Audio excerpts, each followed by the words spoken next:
kung tayo ba ay nagdudulog.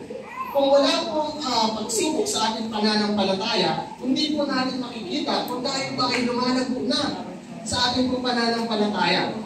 Pero pagka tayo po'y dumadaan, kaya nga sabi ko sa isang verse, ano po, no, ang inyong pananampalataya ay parang pinapadaan sa apoy.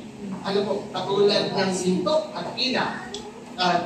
Pinapadaan sa apoy upang dalisayin. Ganun din ang ating pananampalataya. Dumadaan tayo sa mga pagsubok, ano po, upang makita kung tayo matatag na.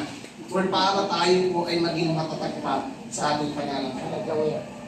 Itong verse po na to, sa 2 Corinthians, 1 Corinthians, chapter 10, verse 13, sabi po dito, wala kang pagsubok na dumating sa inyo na hindi nararanasan ng ibang tao.